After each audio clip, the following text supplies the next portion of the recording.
Esse é uma cápsula e nós vamos falar agora sobre o encontro secreto que teve lá entre Gilmar Mendes, Alexandre de Moraes e autoridades brasileiras para debater como é que eles vão fazer com as sanções dos Estados Unidos da Lei Magnitsky, meu amigo. O André Esteves estava lá, né, que é a porta do cofre dessa galera toda, né? E aí, o que será que saiu dessa decisão, hein? Eles vão ter que fazer alguma coisa, vão ter que fazer algum acordo. Qual vai ser o caminho que eles vão seguir? Eu não sei, eu espero que não seja o caminho da Venezuela. Mas é possível que eles tenham acordado alguma solução alternativa nessa história. Como eu falei, eles têm que assinar alguma coisa aqui.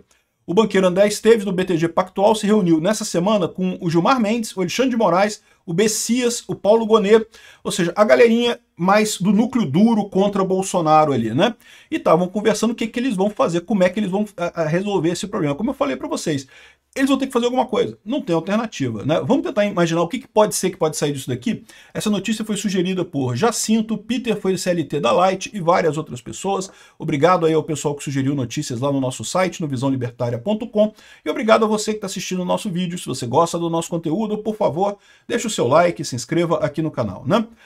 Também esteve presente um representante de uma outra instituição financeira, ou seja, tava o pessoal ali dos bancos e o Gilmar Mendes, o Alexandre de Moraes, o Bessias, o Paulo Gonet, certamente tentando colocar aí como é que a gente vai resolver esse problema, porque eu já falei para vocês. Se seguir no caminho que quer o Alexandre de Moraes e o Gilmar Mendes, o destino final nosso é Venezuela, não tem alternativa. O que eles podem fazer de alternativa a isso, a gente não sabe qual que vai ser a decisão, né? Segundo duas pessoas que estavam no encontro, a conversa ocorreu para avaliar a situação entre Brasil e Estados Unidos e os impactos do tarifaço proposto pelo Trump e os alcances da Lei Magnitsky, que foi aplicada contra o Alexandre de Moraes, né? O encontro também incluiu gestos de solidariedade ao STF devido às ameaças feitas pelos Estados Unidos de aplicar novas sanções aos magistrados. Gilmar Mendes e André Esteves têm boa relação e costumam conversar com regularidade. Em sua passagem por Brasília, o banqueiro também teve uma agenda no Palácio do Planalto, mas não com Lula, conversou com outra pessoa lá. Então, olha só, o que eu falo para vocês, o pessoal está se movimentando. Eles estão tendo que arrumar alguma coisa, vão ter que chegar a alguma conclusão. Como é que a gente vai acabar essa coisa, né? E eles têm várias alternativas para fazer isso, sendo que a preferida deles seria dar um jeito de acabar tudo sem precisar mudar o processo do Bolsonaro. Isso é uma alternativa que eles têm.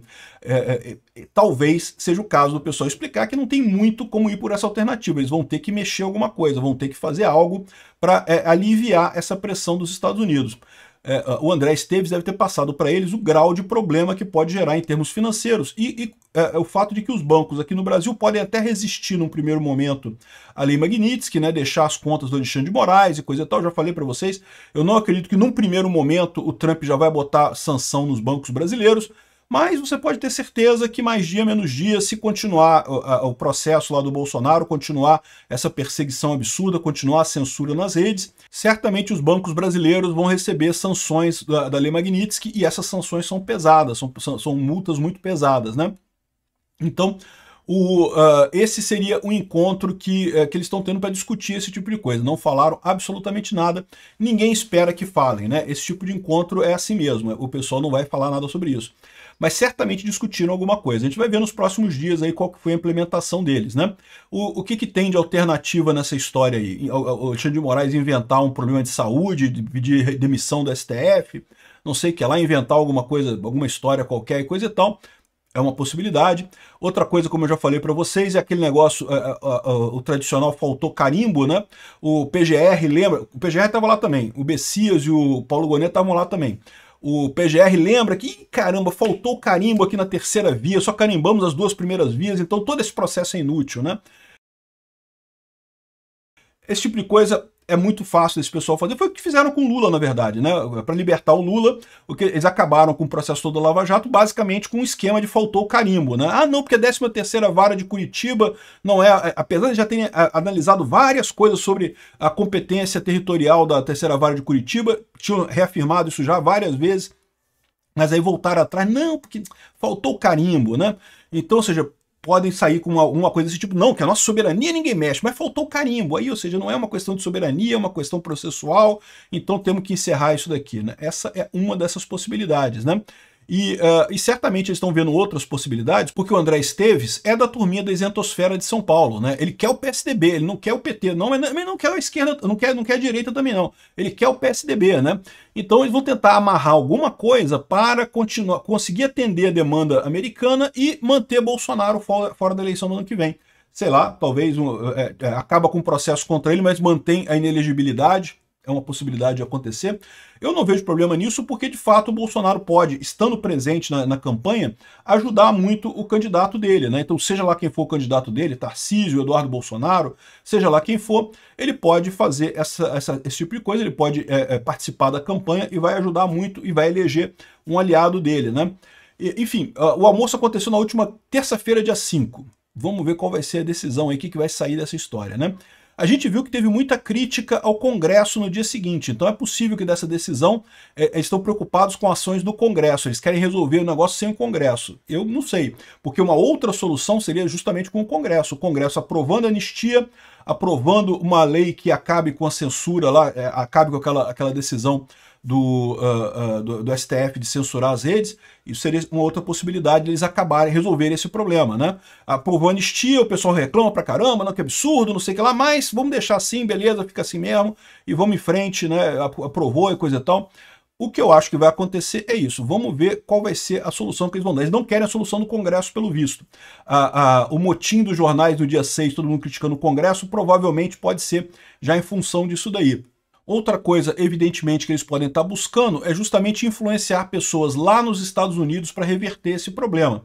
Eles já viram que o governo Lula é uma nulidade completa, né? Um governo que não vai agir em absolutamente nada nos Estados Unidos, não vai conseguir absolutamente nada, até porque o Lula não quer conseguir nada nos Estados Unidos, né? Eles podem estar tentando achar outros caminhos de chegar ao Trump lá nos Estados Unidos e chegar a alguma coisa, alguma conclusão, né? Fato é que diz o Cláudio Humberto aqui no Diário do Poder que tem 3 pessoas-chave lá nos Estados Unidos que têm ajudado, que são muito mais influentes até que o Eduardo Bolsonaro.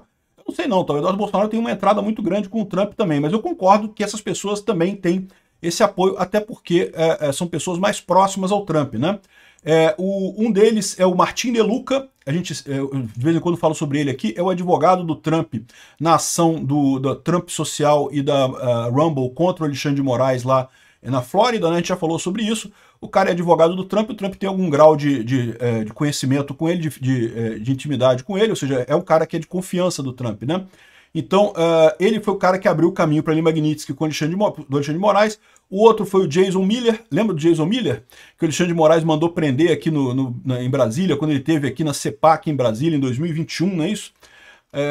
Em 2021, isso. Ele foi detido e interrogado por 3 horas na Polícia Federal a mando de Moraes. Meu amigo.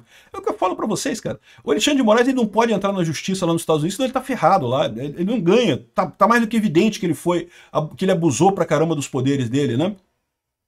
Então, como é que o André Esteves vai falar com o Martin De Luca, que está brigando com o Moraes? Vai querer alguma coisa em troca, vai ter que obedecer, vai ter que ceder nesse caso, né? A mesma coisa o Jason Miller. E o último é o Steve Bannon. Eu tenho minhas dúvidas, tá? O Steve Bannon ele já foi mais próximo do Trump, é verdade. Mas ele meio que se afastou do Trump por época daquele negócio de questionamento da urna, quando teve o final da eleição de 2022, né? Desculpa, 2020, né? Que o Trump perdeu, e aí depois questionou as urnas e coisa e tal. O Bannon meio que se afastou do Trump naquele momento. Então, eu não sei se o Steve Bannon ainda tem muita coisa, não. Ele certamente é um admirador do Bolsonaro, também gosta muito do Trump. Eu só não sei se ele ainda tem muita intimidade com o Trump como tinha no passado, né? No primeiro mandato do Trump. Então, você vê como é que é a dificuldade do André Esteves. O André Esteves vai arrumar quem para conversar com o Trump lá? Quem que ele vai achar para conseguir esse caminho com o Trump e para tentar reverter essas coisas? Eu acho pouco provável. E principalmente por aquilo que eu falo para vocês, o Trump sentiu na pele o que o Bolsonaro está sentindo agora. O Trump está uma arara com esse tipo de coisa porque fizeram isso com ele lá nos Estados Unidos. Então vai ser muito difícil convencer qualquer coisa aqui. A solução que eles vão ter que arrumar, meu amigo, vai ser ceder em alguma coisa.